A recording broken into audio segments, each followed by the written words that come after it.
Hola, bienvenidos al canal cultural Grandezas de Lilliput.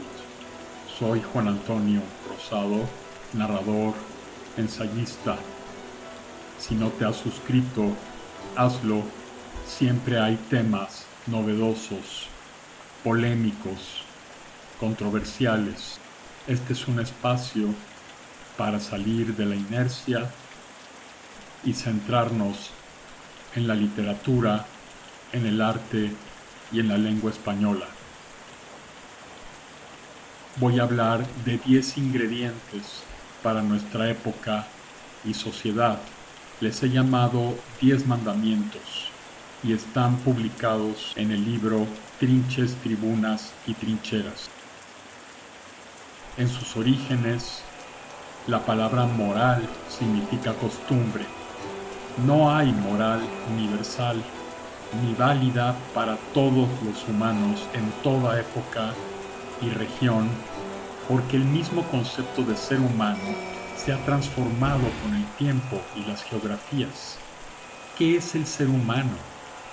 Algo que no se ha completado, pero que por lo menos es capaz de razonar y construir representaciones de sí mismo y de su entorno para interpretarlas y proporcionarles sentido, así como sistemas de pensamiento, códigos, normas o mandamientos para conducirse en una realidad contingente y azarosa que no termina de comprender. El término mandamiento siempre me ha sonado agresivo, denota deber o imposición. Si lo retomo aquí es por dos razones. La primera, como es evidente, porque evoca los 10 mandamientos bíblicos tradicionales. La segunda, porque de alguna manera parodia e ironiza el mismo concepto apelando al relativismo cultural y a la libertad, aunque dicha libertad sea relativa y en todo lugar y tiempo tenga límites. Si hay códigos, leyes, normas, reglas o mandamientos en una sociedad, es para que el ser humano no se autodestruya, como de cualquier modo ocurre, pese a esos códigos, normas o reglas que pretenden hacernos mejores, entre comillas, como humanos. Incluso ha existido la insensatez de tender a una sobrehumanidad, al alejarnos de la materia para conquistar una supuesta espiritualidad que no es sino una representación más y a menudo también un método para embaucar y engañar a la gente. Un personaje de Aldous Huxley, Rampión, parece hablar de muchos de quienes nos rodean en la vida cotidiana cuando sostiene: decirles que obedezcan a Jesucristo es decirles que sean más que humanos, y en la práctica, cuando uno trata de ser más que humano, lo que consigue es hacerse menos que humano. Decirles que obedezcan a Jesucristo literalmente es decirles, de forma indirecta, que se porten como imbéciles y, por último, como demonios.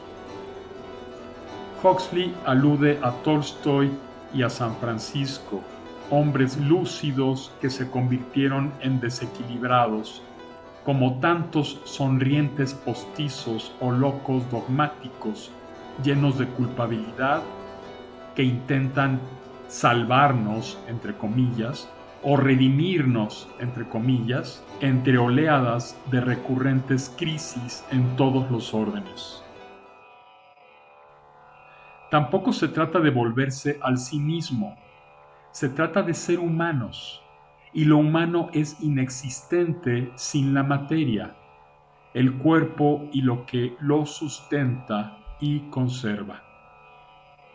Más que mandamientos o doctrinas, me gustaría referirme a ingredientes, como los que se usan en una receta para que la vida y la muerte salgan lo mejor posible.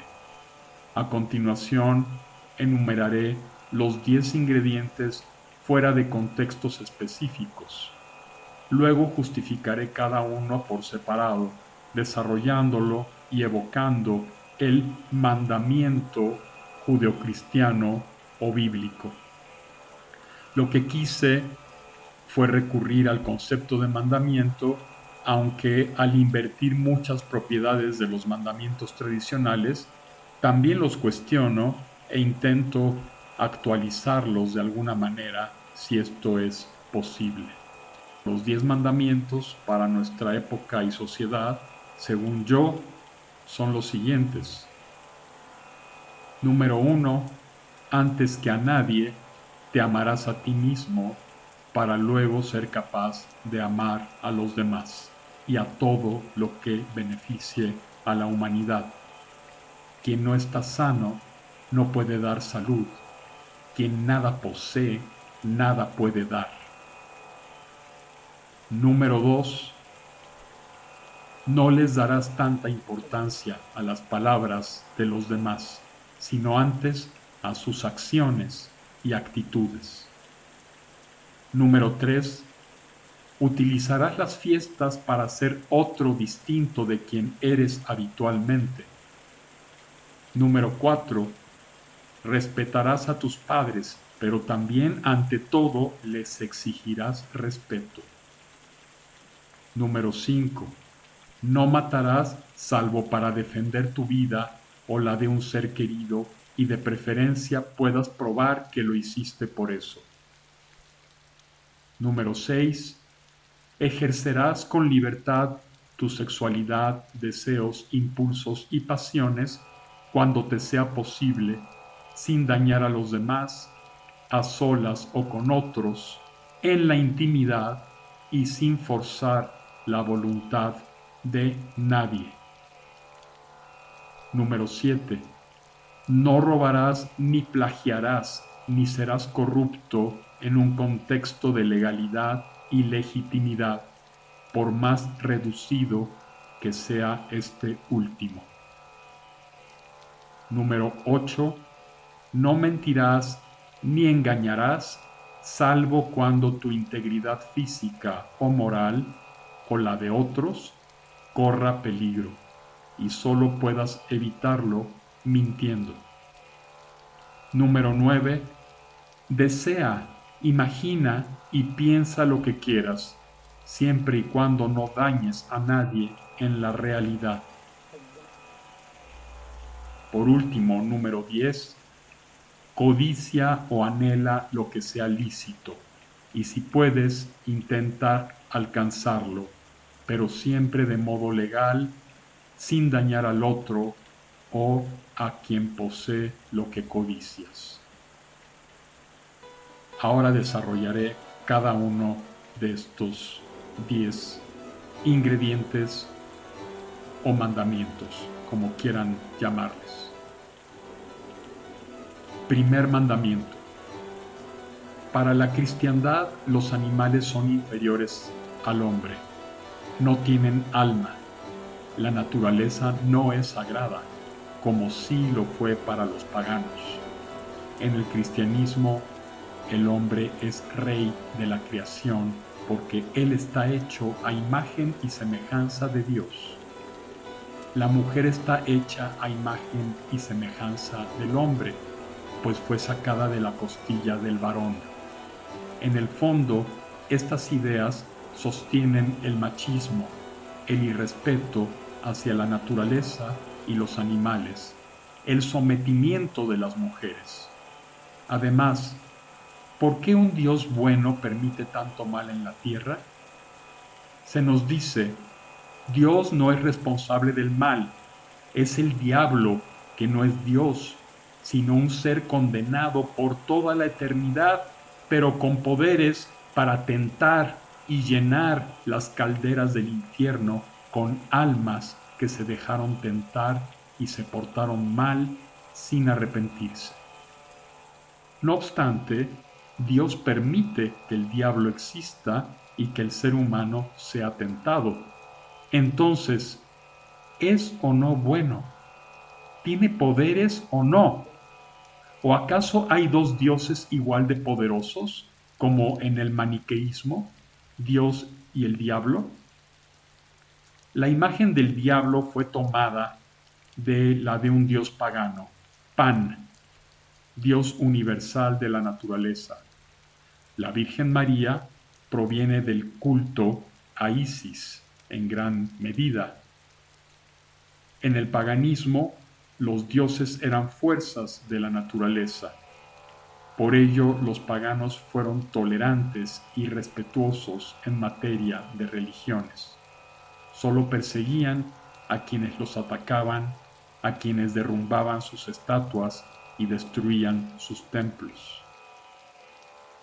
Es evidente que el primer mandamiento judeocristiano, amarás a Dios sobre todas las cosas, se refiere al llamado Dios verdadero, un ser personal, y no a otros, sean estos abstractos, como el Brahman o alma universal del hinduismo o el Alá del Islam, que no pueden representarse. En nuestro momento histórico, cuando los países se hallan cada vez más cerca, es imperativo respetar las creencias de los demás. Dije respetar y no ser tolerantes. Debe predicarse respeto y no tolerancia. Pero ¿qué es en realidad Dios? No es un ser con rasgos humanos, eso sería rebajarlo, ni menos un torturado.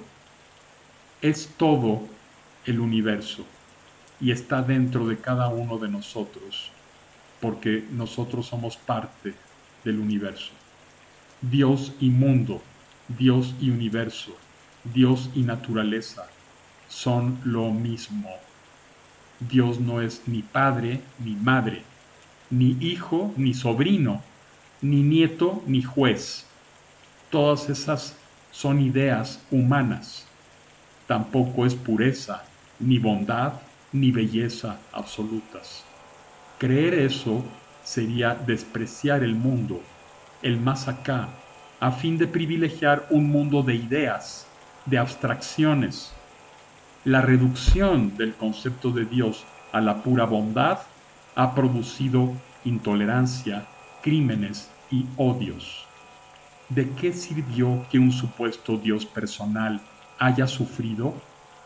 Afirma Jorge Luis Borges sobre Jesucristo. ¿De qué puede servirme que aquel hombre haya sufrido si yo sufro ahora? Pero la divinidad es el universo mismo, una energía cósmica e impersonal, sin sexo. Es neutro y neutral. Se encuentra más allá del bien y del mal, como diría Nietzsche. Es la cuna y el sepulcro de todo este mundo, como se afirma en el Bhagavad Gita de la antigua India. Si la divinidad es todo, por ese hecho es nada, algo más allá de la razón, de las dimensiones humanas, algo impersonal, amoral, que constituye los avatares del universo, lo positivo y lo negativo, como en la naturaleza. Lo único que en consecuencia puede otorgarle coherencia a nuestra sociedad no es la teocracia ni la manipulación de iglesias, sino las leyes humanas, la ética, la moral de cada quien sin importar lo que suceda tras la muerte. La base moral debe ser el respeto, la aceptación de toda forma de vida, siempre y cuando no atente contra el próximo, contra nosotros o contra la sociedad. Por tanto, mi primer mandamiento es el siguiente.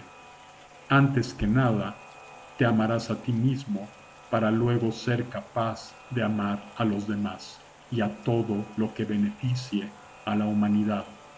Quien no está sano no puede dar salud. Quien nada posee, nada puede dar.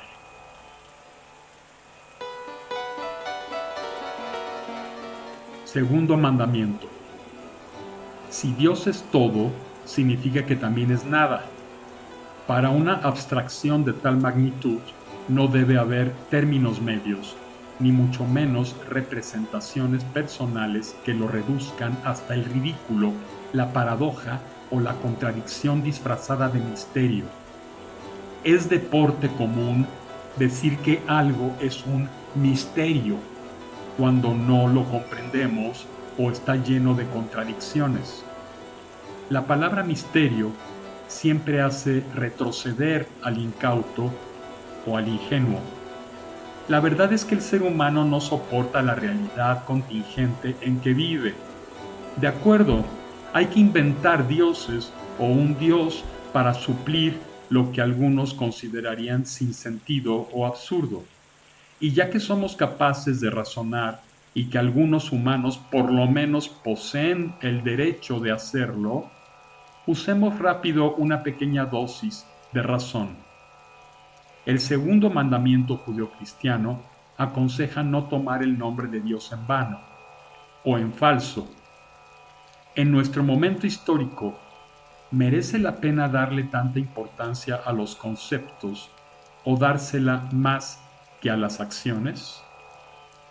Notemos cómo actos de verdad atroces se dejan en la tabla de la ley bíblica en puestos menos destacados, lo que hoy atentaría contra los derechos humanos básicos. ¿Es más importante tomar en vano el nombre de un supuesto Dios que matar o robar? Pero más allá del orden de las leyes, y si Dios es en realidad todo, entonces carece de sexo, de forma y de tamaño. En consecuencia, ¿qué importa la manera en que se le nombre? Puede tener 1000 o más nombres o ninguno. Es relevante cómo nombrar algo inabarcable e incomprensible, algo que pretende sobrepasar a la misma conciencia.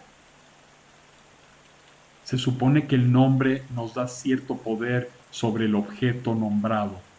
Designar las cosas con nombres es un modo de ubicarlas, señalarlas, definirlas, controlarlas.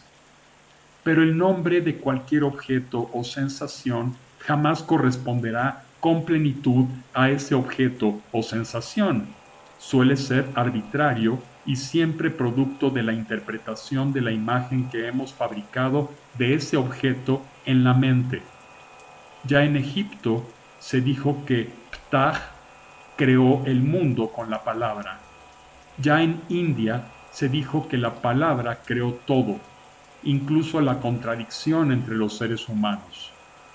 Somos nosotros quienes otorgamos valor a las palabras y no ellas a nosotros, a no ser que sea con el afán de dominar, controlar, señalar, ubicar. Y de cualquier modo, ese valor será, por consiguiente, muy relativo. Dependerá de las circunstancias en que estemos. ¿Qué importa si una persona se llama o apellida de tal o cual modo?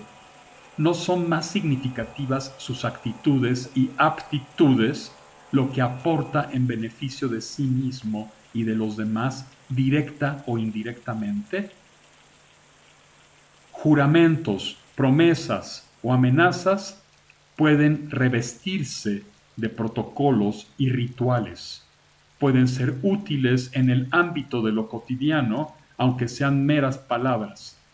Pero cuando con solemnidad toman una abstracción, llámese justicia, libertad, Dios o cualquiera de las miles de divinidades creadas por la historia de las ciencias o humanidades, entonces el ser humano se reduce a mera abstracción. Lo que es lo mismo que decir, se sintetiza, se empobrece, olvidando el conjunto de fenómenos que le rodean y que él mismo produce. Es mejor confiar en quien ha demostrado con sus actos ser confiable que hacerlo en quien jura por abstracciones. En las apariencias suele radicar la verdad, aunque a veces pueda ocultarse la verdad contraria. Por ello, las evidencias son y serán lo único con que contemos para admitir un juramento o promesa. En nuestro momento actual, un papel firmado o certificado oficialmente se toma como garantía de la palabra expresada y en tal sentido es una evidencia. Se halla ante los ojos, es decir, afuera, ex videntem, y no en el interior de una trama personal. Por tanto, mi segundo mandamiento es este: no les des tanta importancia a las palabras de los demás, sino antes a sus acciones y actitudes. Tercer mandamiento. La especie humana ha necesitado mitos para vivir, puesto que ellos le confieren sentido a la vida. La realidad nos supera y suele resultar pobre y decepcionante si la sentimos como tal, en bruto, con el paso del tiempo sobre nosotros, pero con la trágica conciencia que piensa en ella.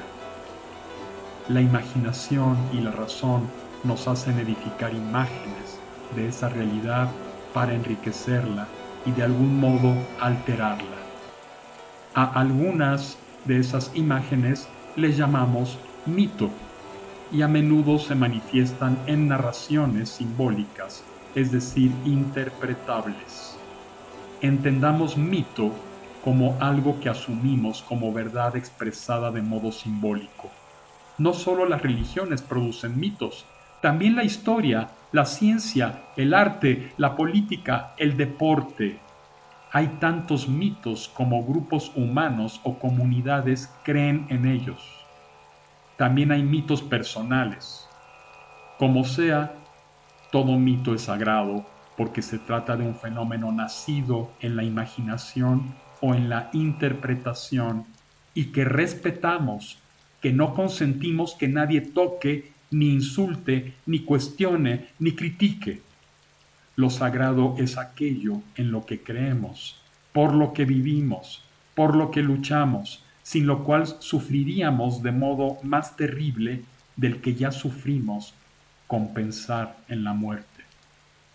La mayoría de los humanos hacemos cosas por obligación y otras porque nos agrada o sentimos placer al hacerlas.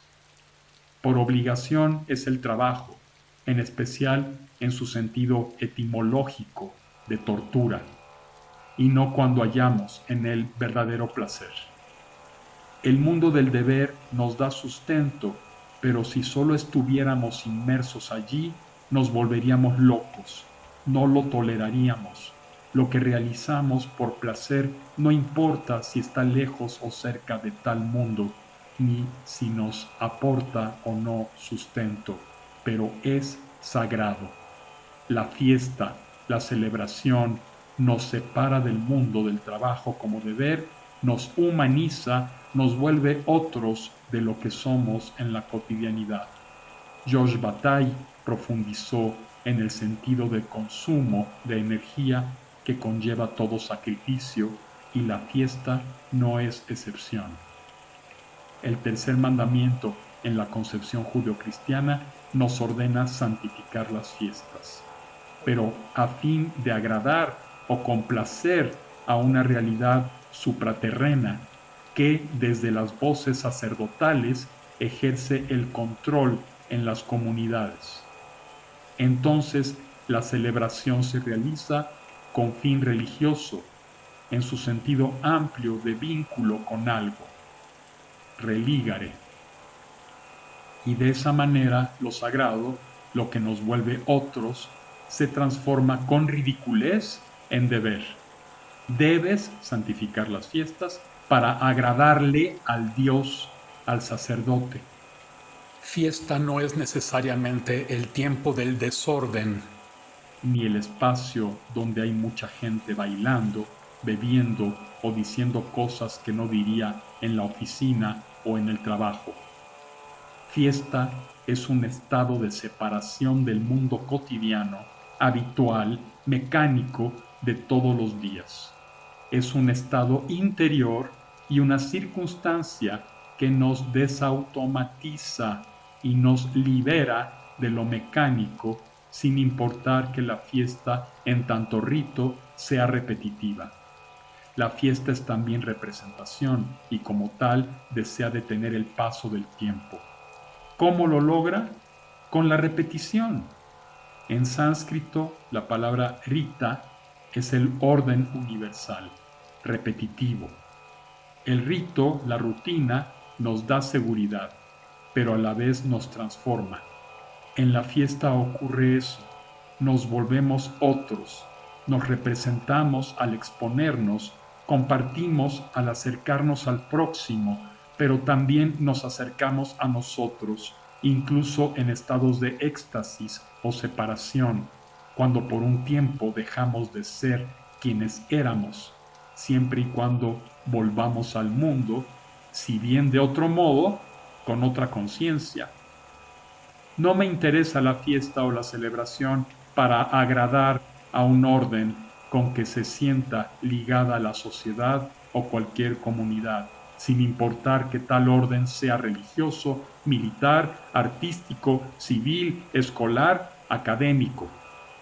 Me interesa la fiesta si enriquece mi realidad al aportarme una experiencia de alteridad u otredad. Por tanto, mi tercer mandamiento es el siguiente: utilizarás las fiestas para ser otro distinto de quien eres habitualmente. Cuarto mandamiento: ¿honrarás a tu padre y a tu madre? Así, sin más. Las frases exentas de matices se escuchan muy seguras de sí mismas, son efectistas y para muchos incluso efectivas. Funcionan bien porque manipulan bien.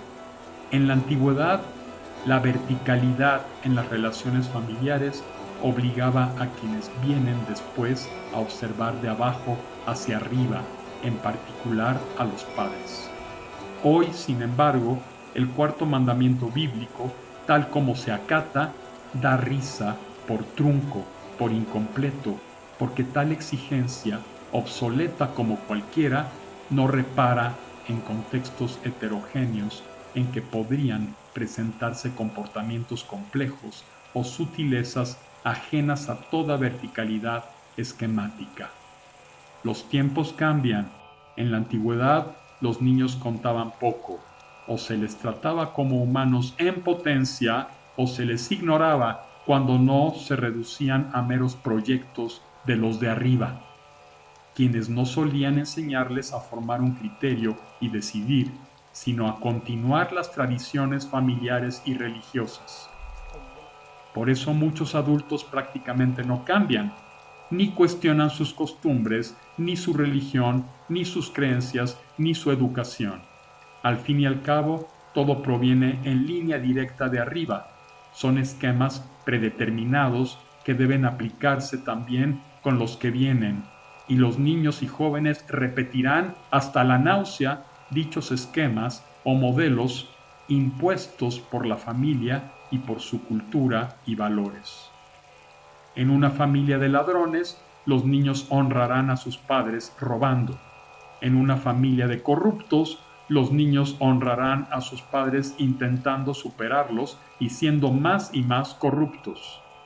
¿Alguien se atreverá a romper esos esquemas y ser él o ella? Matizaré. En principio, la frase honrarás a tu padre y a tu madre no es negativa. Se trata de una ley con buenas intenciones. Pero como ocurre con toda proposición general, bastaría exhibir una cantidad de casos reales en que los padres no merecen respeto ni honra por parte de sus hijos para destruir la automática eficacia de la frasecita. Todo depende de la circunstancia, pero como quiera que sea, ¿de qué modo puede exigirse honrar si no se honra antes? ¿Acaso el ser humano no aprende primero con ejemplos, modelos, esquemas y luego se le enseña a pensar si la sociedad y la cultura lo permiten? Coincido en honrar a los padres cuando ellos honran y respetan a los niños, cuando les proporcionan herramientas para forjar el criterio, cuando no les imponen una serie de creencias sin advertirles que son una serie entre muchas otras, cuando les muestran con cultura el relativismo de la misma cultura, a fin de que al entrar en la vida adulta sean respetuosos y tolerantes con otros puntos de vista y otras creencias o posturas. Está probado que en general la gente cuadrada, la que no admite críticas y ejerce la tiranía sobre los demás, surge porque sus padres fueron así. Pero más allá de toda idea esquemática y ajena al forjamiento del criterio, ¿qué ocurre cuando los hijos son víctimas de los padres? Sucede que a menudo las víctimas se vuelven victimarias y el círculo vicioso del conflicto y de la violencia prosigue y se reproduce en las nuevas generaciones, pues los niños que empezaron honrando ciegamente a sus padres lo seguirán haciendo al comportarse del mismo modo con sus hijos, sin detenerse a analizar el nuevo contexto, las nuevas circunstancias, los nuevos tiempos. El niño golpeado o humillado por sus padres, quizá, si no lo superó nunca, golpeará y humillará a sus propios hijos, y también les enseñará a honrarlo, porque ese mandamiento es vertical y cuadrado. ¿No tienen hoy acaso la misma obligación los padres de honrar a sus hijos? ¿Legalmente no pierde la patria potestad un padre lacra o explotador? Por ello, mi cuarto mandamiento es el siguiente: respetarás a tus padres, pero también, ante todo, les exigirás respeto. Quinto mandamiento. En una lectura descontextualizada, toda persona con un mínimo de sensibilidad y racionalidad aceptaría de inmediato el mandamiento "no matarás". El problema empieza, como en el resto de los mandamientos bíblicos, cuando un individuo se coloca en un contexto en que por alguna razón debe o tiene que hacer lo contrario. En el prólogo de una de sus obras teatrales, William Saroyan aconseja hacer el bien y practicar un cúmulo de valores positivos que conducen a la paz social. Sin embargo, concluye con una frase lapidaria: pero cuando tengas que matar, hazlo y no te arrepientas por eso. La pregunta clave es: ¿cuándo aplicar esa perífrasis verbal subjuntiva "tengas que matar"? ¿Cuándo realizar algo aún irreal? ¿Solo en defensa propia, como lo marca la ley? Sería lo ideal. En un libro muy antiguo, el Bhagavad Gita, hay un momento en que Arjuna desfallece, entra en un grave dilema porque en el ejército enemigo ve a una parte de su familia, primos, tíos. Pero Arjuna es un soldado y en ese instante, ante tal contrariedad, decide dejar de serlo. Entonces la divinidad, bajo la forma de Krishna, que hasta entonces era su cochero, se manifiesta con energía y le aconseja a Arjuna matar. ¿Un Dios que aconseja eso? Hablamos de un Dios que sabe de contextos y no se trata de un contexto de paz, sino de guerra. Y Arjuna es soldado. Por tanto, su deber, su obligación para con su casta y posición, su dharma, para expresarlo con la palabra exacta, es realizar lo que podríamos llamar su soldareidad o condición de ser soldado. Tal es su deber más allá del bien y del mal. Su comunidad, su patria y los intereses de ella se vuelven el ser querido cuya vida debe defenderse. En una guerra, si un soldado no mata, lo matan a él. En un contexto de paz, la gente, por instinto, defiende su vida y la de sus próximos y queridos, la de quienes llenan su vida de significado y proyectos. Si un humano no defiende eso, ¿qué otra cosa podría defender en situaciones límites? Aquí implico que el defensor posee libertad y medios para defenderse, y no la mediocridad para matar de modo gratuito, por placer, ni tampoco la vana locura de hacerlo siendo la víctima. En tal caso, su vida ha dejado de pertenecerle y solo podrá aguardar la ayuda de otros, si la hay. El quinto mandamiento ha sido quizá el menos respetado por corporaciones transnacionales, como la Iglesia Católica, que sin justificación racional torturó y quemó a miles. Recordemos a Giordano Bruno y al sinfín de brujas, paganos y herejes. O las religiones protestantes, como la calvinista, que hizo lo mismo con Miguel Servet, quemado vivo por hereje. Karl-Heinz Deschner escribió una historia criminal del cristianismo. Jules Michelet relató innúmeras atrocidades contra mujeres en su libro La Bruja, lo mismo que Frank Donovan y otros muchos historiadores. Hay cuantiosas contradicciones en quienes aconsejan no matarás y pese a ello lo hacen, desde los ejemplos anteriores hasta el papa que bendijo al ejército que mataría a abisinios en África. Ese mismo papa que, conociéndolas, cayó las inmundicias de los nazis contra los minusválidos, homosexuales, gitanos y judíos, entre otros grupos minoritarios. Decía Nietzsche que la especie más cruel es el humano. Solo ella se regocija con la tragedia y el dolor ajenos. Solo ella los anula porque creen en algo diferente o porque se comportan distintos. Solo ella, por morbo y por placer, contempla con alegría un sacrificio, una corrida de toros, una ejecución en silla eléctrica o una tragedia real o ficticia. Aquí no se trata de sobrevivir o alimentarse, sino del placer de matar o ver matar como forma de mantener la preponderancia del uno sobre lo otro. Rechazo tal concepción, sea o no catártica. Por ello, mi quinto mandamiento es: no matarás salvo para defender tu vida o la de un ser querido y de preferencia puedas probar que lo hiciste por eso.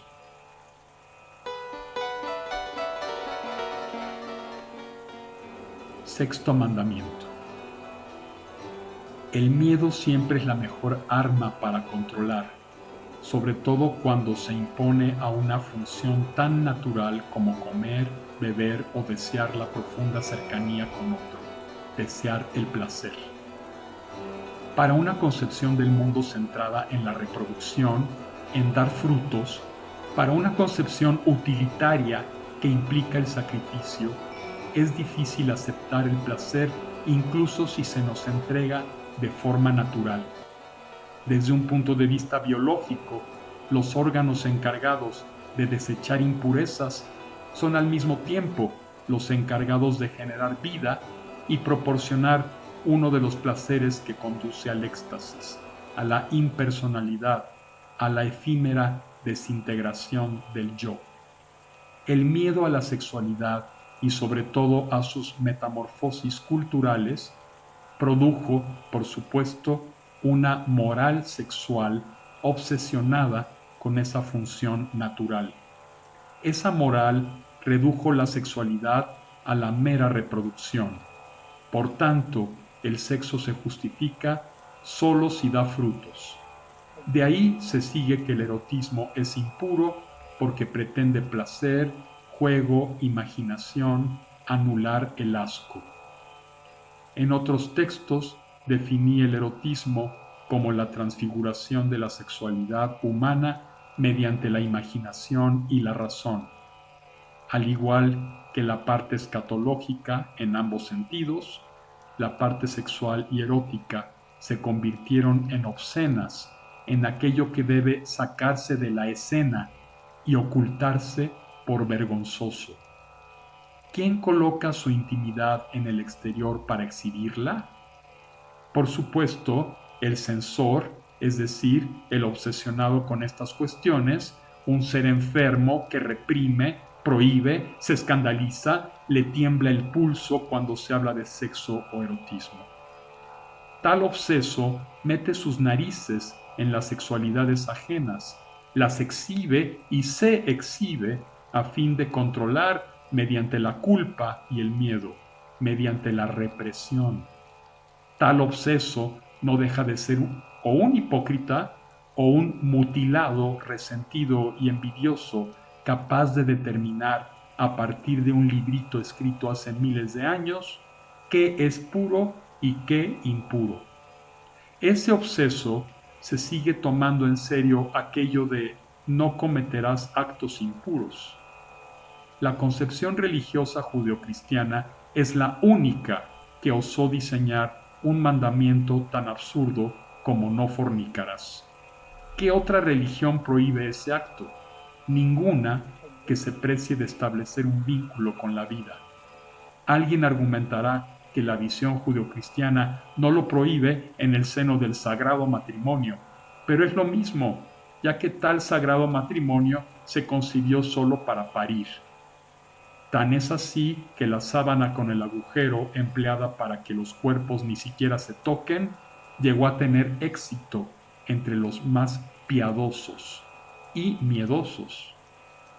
Ni soñar en la anticoncepción, pese a que el exceso de vida produce muerte, y por ello los sabios paganos no solo le rindieron culto a la fertilidad, sino también a la esterilidad. Todo esto encierra una paradoja. Por un lado, el sexto mandamiento nos aparta de la naturaleza mediante la represión. Por otro, nos devuelve una animalidad meramente genital al despojar la sexualidad humana de sus posibilidades lúdicas, es decir, eróticas. El indólogo Alain Danielou afirmó en una ocasión que los templos hindúes cubiertos con imágenes eróticas expresan más bien que el ser humano debe alcanzar la pureza, debe estar libre de inhibiciones antes de develar los secretos del conocimiento. El verdadero sabio no le teme al espectáculo del placer, antes bien admira su belleza. Los ambiciosos, rapaces, crueles y acomplejados temen las manifestaciones de la sexualidad porque el temor a lo sexual es expresión de antiespiritualidad. Coincido con estas ideas de Alain Danielou y en consecuencia mi sexto mandamiento es: ejercerás con libertad tu sexualidad, deseos, impulsos y pasiones cuando te sea posible, sin dañar a los demás, a solas o con otros, en la intimidad y sin forzar la voluntad de nadie. Séptimo mandamiento. Cualquier robo o apropiación forzosa de un bien ajeno implica una carencia, y la carencia supone un deseo, que en este caso resulta un movimiento de signo violento y negativo hacia el afuera para extraer algo, un elemento que alimenta otra economía y puede alimentar también la mía. Entiendo esta última palabra en todos los sentidos y no solo el reducido al dinero, entidad siempre abstracta y racional. Apropiarse de lo que otro produce o de lo que es de otro denota un subdesarrollo de las propias capacidades, incluso si el robo se produce en seres que poseen los medios para tener lo que desean. Hay quienes cuanto más tienen, más quieren, porque nada les basta. La ambición desmedida, ilimitada, sin fronteras, es una enfermedad, una patología, un desorden interno que, como cualquier desorden, tiende a desordenar. En general, todo robo, plagio, acto de corrupción denota la mencionada pobreza, aun cuando quien ejecuta el robo tenga mucho y pueda conseguir más sin robar. Hay muchos tipos de robo y hay casos en que lo tipificado como robo en otra época ahora ya no lo es, o viceversa. No robarás, dice el texto bíblico. De nuevo nos enfrentamos a una proposición general que requiere un contexto para aplicarse. A diferencia del matar, el robar posee innumerables eufemismos, pues el valor es mucho más relativo que la vida. La gente valora, coloca un precio, un valor a las cosas y a la fuerza de trabajo de los demás. Un patrón se siente con derecho de pagar lo que desee a un empleado, aunque éste realice tareas que en otro contexto o país serían mucho mejor remuneradas. ¿Se trata de un robo? En un video anterior me llegué a referir a la mediocre inteligencia del plagiario. Copiar y pegar un texto ajeno y hacerlo pasar como propio es robo intelectual. Es vergonzoso porque denota la profunda mediocridad de quien lo comete, su carencia de voz, su impotencia para trabajar, reflexionar y generar algo propio, su profunda discapacidad mental que lo hace anhelar ser como otro sin llegar a serlo, y sabiendo que no lo será. El plagiario de textos envidia a alguien e intenta ocupar su plaza. Esto denota profunda mediocridad. Pero más allá de estos deleznables casos concretos, en la realidad social puede haber diferencia entre legalidad, lo que dicen las leyes, y legitimidad. ¿Es o no legítimo algo? A veces subsiste la contradicción entre legalidad y legitimidad. Desde la óptica de la legitimidad, muchas prácticas de recaudación de dinero que posee el gobierno, por ejemplo, una buena cantidad de multas, sanciones o cobros por servicios que el Estado tendría la obligación de dar debido a que se financian con los impuestos, pueden ser legales, pero son a todas luces ilegítimos, cínicos, robos ejecutados bajo la máscara del eufemismo legal. Ciertos robos, no obstante, pueden justificarse como medios de subsistencia. Se presenta la leyenda de Robin Hood, el tema del bandido social que se mueve en la ilegalidad, pero actúa con legitimidad, porque el mismo pueblo legitima sus acciones. Don Quijote consideró injusto el castigo a los galeotes por robos tan ridículos. Cervantes simpatiza de algún modo con Roque Guinart. En un contexto de ilegitimidad, de latrocinio sistemático por parte del gobierno, de terrorismo de Estado, el robo de un pobre y desamparado podría justificarse como medio de subsistencia, pero habría que estudiar el caso. En todo hay matices y no puede considerarse igual el robo de un miserable con hambre, quien roba a una empresa o corporación multimillonaria para sobrevivir, que el robo de un político corrupto que extrae dinero de recursos públicos porque siente que ese dinero no le pertenece a nadie. Será quizá más abstracto, pero tal abstracción se hubiera podido concretar en salud, en educación, si ese funcionario o político parásito no se lo hubiera robado. Como ocurre con el quinto, no matarás, el séptimo mandamiento está entre los que menos siguen las grandes corporaciones internacionales como la Iglesia Católica. Mi séptimo mandamiento es sólo una ampliación del tradicional. No robarás, ni plagiarás, ni serás corrupto en un contexto de legalidad y legitimidad, por más reducido que sea este último. Octavo mandamiento. Desde la antigüedad ocurre un fenómeno interesante en el mundo. Se ha despreciado a los actores por considerarlos mentirosos. En la Edad Media de la cristiandad incluso se prohibió el teatro al calificarlo como templo del diablo. Antes, Platón expulsó a los poetas de su república por mentirosos. Mucho después, Sor Juana le llamó engaño colorido al arte. Los planteamientos anteriores son justos, se justifican, pero ellos tampoco escapan de la mentira y ahí empieza la paradoja. Platón expulsa a los poetas, pero como buen poeta inventa el mundo de las ideas y usa alegorías y metáforas como la de la caverna. Alfonso Reyes llama a Platón el poeta contra la poesía. La Edad Media cristiana prohíbe el teatro por mentiroso, pero utiliza autos sacramentales y representaciones para instruir al populacho en materia religiosa y evangelizarlo. Pero, ¿no son las religiones y los dogmas inventos de los poetas? ¿No están todas ellas sustentadas en libros con versos, versículos o narraciones míticas o legendarias llenas de imágenes, parábolas, metáforas y otros recursos y géneros literarios?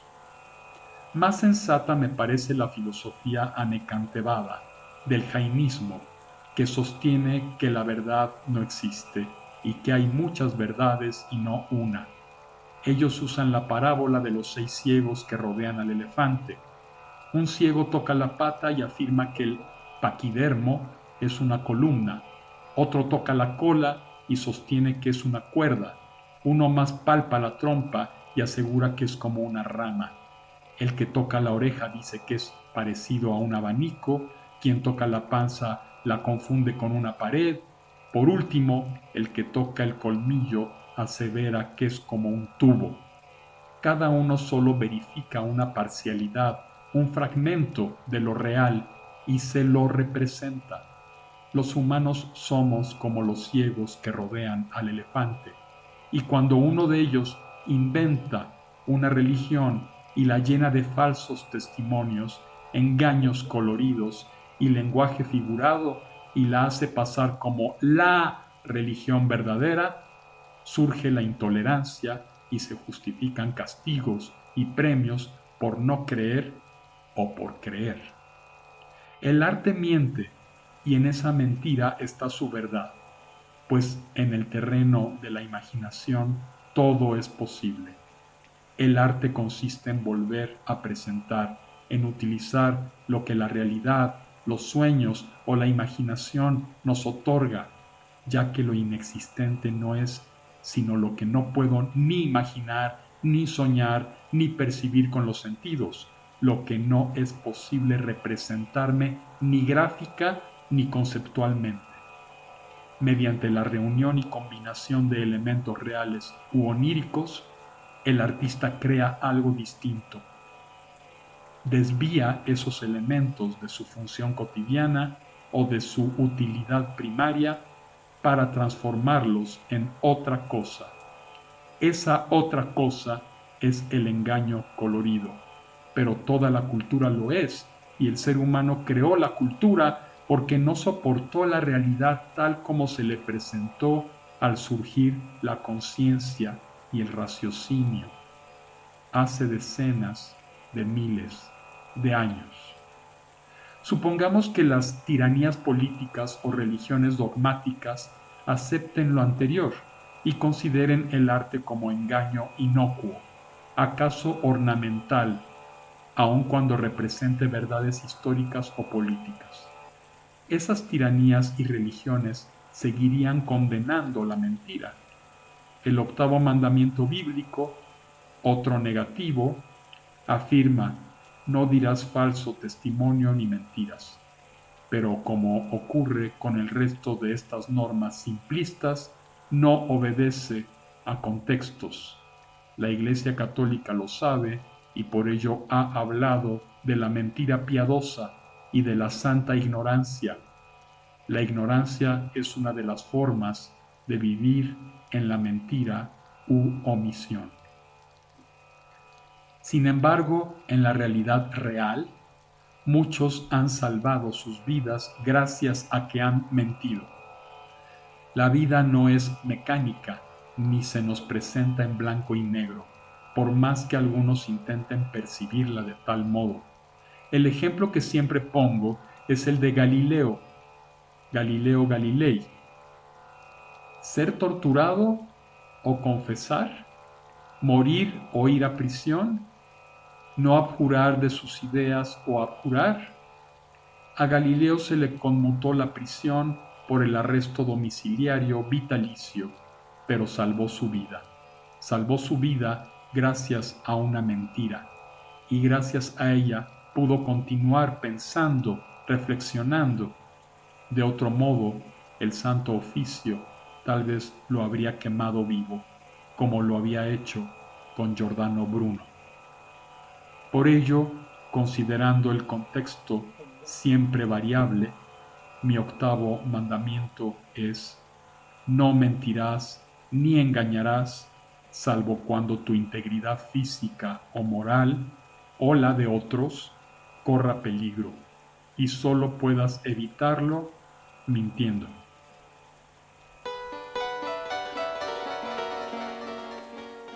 Noveno mandamiento.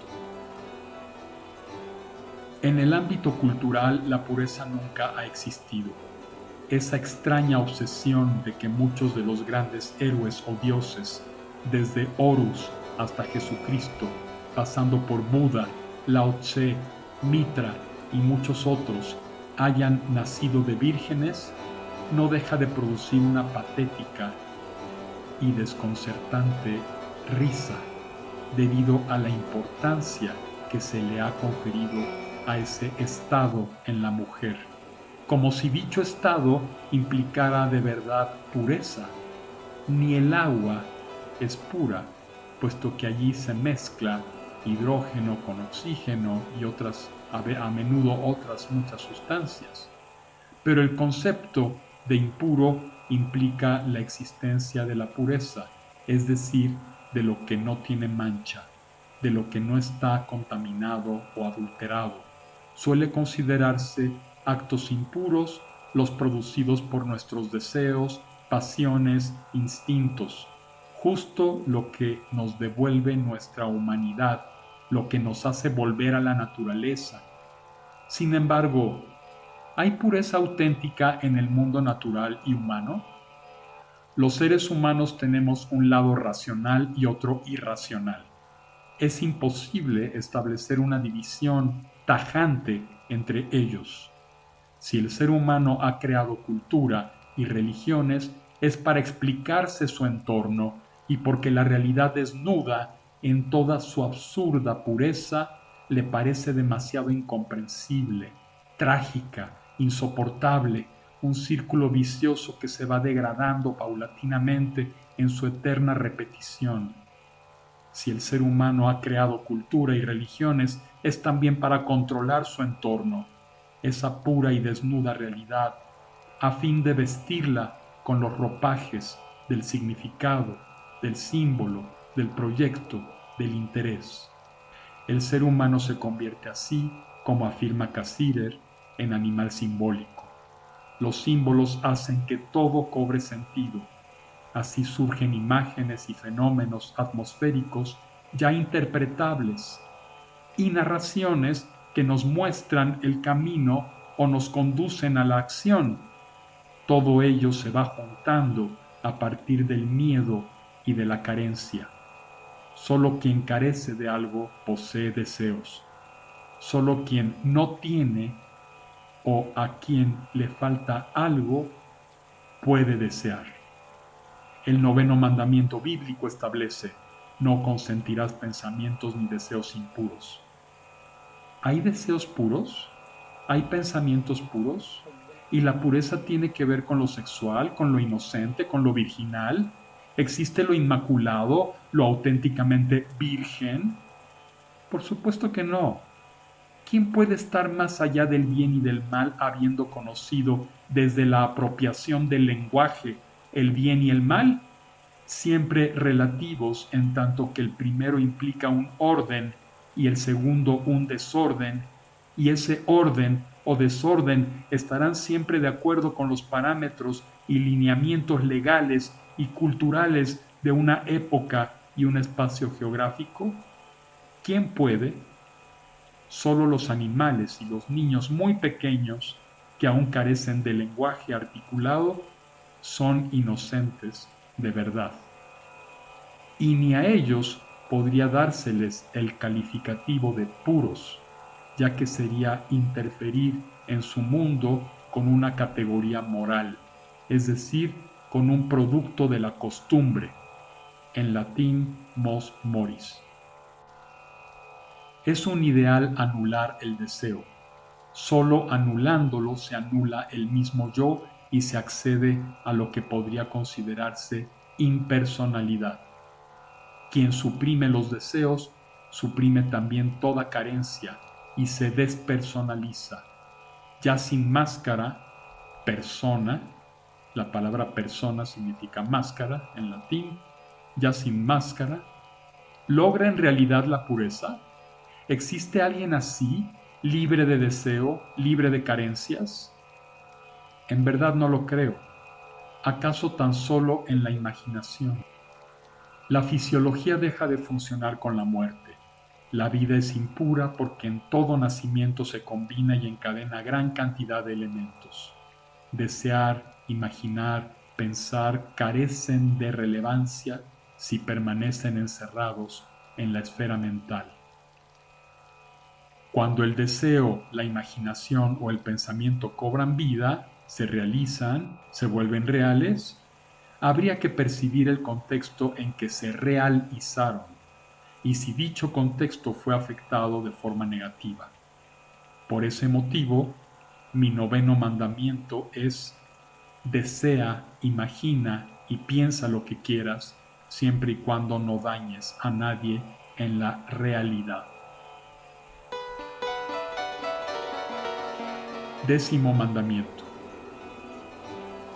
El deseo es un movimiento psíquico que revive recuerdos de sensaciones asociadas a la satisfacción de una necesidad, a un placer, pero que puede ser independiente de ese recuerdo cuando no actúa el recuerdo como tal, sino la imaginación. Por ejemplo, ¿qué haría si tuviera tal cosa que no tengo ni nunca tuve antes? Pero ese movimiento se genera siempre en la imaginación o la fantasía y se dirige hacia lo que otorga placer, hacia lo agradable, por más imposible o difícil que sea. Tal movimiento nos saca de nosotros mismos y no podría existir sin la privación de lo deseado. Como ya se ha expresado, el deseo enfatiza la carencia. Sea deseo o afecto, lo relevante es la dirección, el movimiento hacia el exterior propiciado por una imagen o por cualquier sensación. Del desear se puede pasar al codiciar cuando emerge la ambición por lograr un proyecto, ya que todo proyecto se lanza hacia afuera y pretende su realización en el futuro. Ni el proyecto, ni el deseo, ni la codicia permanecen en el presente. No funcionan aquí ni ahora. Se dirigen a lo ajeno, al afuera, al mañana. La Biblia ordena no codiciar bienes ajenos. ¿Pueden codiciarse los propios? ¿Puede desearse lo que ya se tiene? No, pero puede desearse lo que no pertenece a nadie, sino solo a nuestra imaginación. En tal caso, construimos un proyecto, pese a que nada provenga de la nada. Hasta aquí he usado las palabras deseo y codicia por estar muy relacionadas, pero hay distancia entre el uno y la otra, sobre todo porque la segunda, por su carácter violento, es capaz de obrar de forma negativa en la realidad. Sin embargo, como sucede con los demás mandamientos, también el 10º se halla descontextualizado. Un preso, y si nos referimos a un inocente encarcelado, puede y debe codiciar su libertad, que en ese momento es un bien ajeno y no suyo. Aquí no solo se trata de desearla o anhelarla. Si la codicia puede actuar para que el yo sea de nuevo libre, utilizando todos los medios para que su proyecto llegue a buen fin, ¿por qué no codiciar ese bien ajeno, sobre todo si ya se tuvo con anterioridad? Aquí operan el recuerdo y la fantasía. Pero más allá de situaciones concretas o de bienes abstractos como la libertad, ¿es posible vivir en un mundo donde no haya nada ajeno? Si existe lo ajeno, es porque existe el otro. Sin el otro no existiría el yo, pues el otro siempre transforma al yo para hacerlo otro. No se trata de ponerse lacaniano ni de apelar al estadio del espejo. Es evidente que el otro me vuelve otro y que el yo no existe como tal, de forma aislada e independiente. Lo ajeno se desea o codicia sin tener que robarlo, siempre y cuando esa codicia o anhelo me haga crecer, superar mi propio yo sin ser exactamente como el otro. Si se trata de algo material, puedo codiciarlo para obtenerlo después con trabajo y esfuerzo, sin permitir que la envidia, ese rasgo de mentes minusválidas, roya o carcoma mi energía. Apelamos al sentido positivo del deseo o del anhelo, sin asociarlo con el codiciar si este último verbo implica exceso de deseo y todo exceso puede nublar, cegar o destruir. Tomemos el codiciar como el gran deseo por lo difícil, como el primer impulso hacia el reto, pero sin caer en la nube de lo imposible. Por dicha razón, mi 10º mandamiento es: codicia o anhela lo que sea lícito, y si puedes, intenta alcanzarlo, pero siempre de modo legal, sin dañar al otro o a quien posee lo que codicias.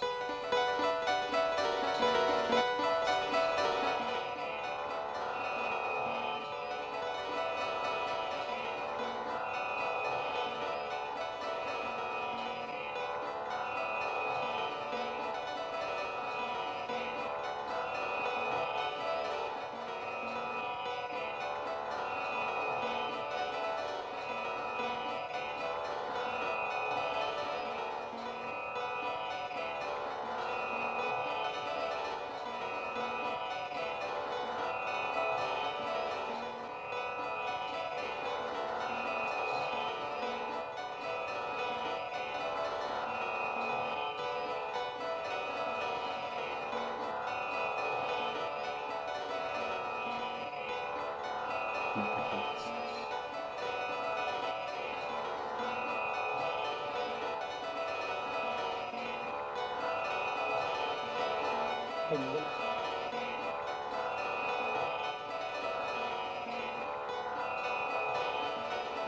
Cierto.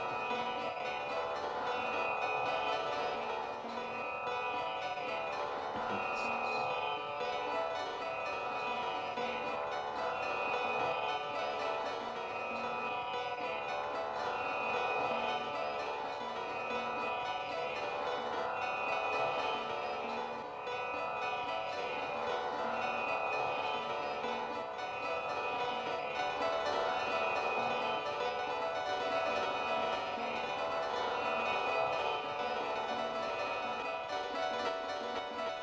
Si este video te ha resultado interesante, pon me gusta y por supuesto escribe tus comentarios.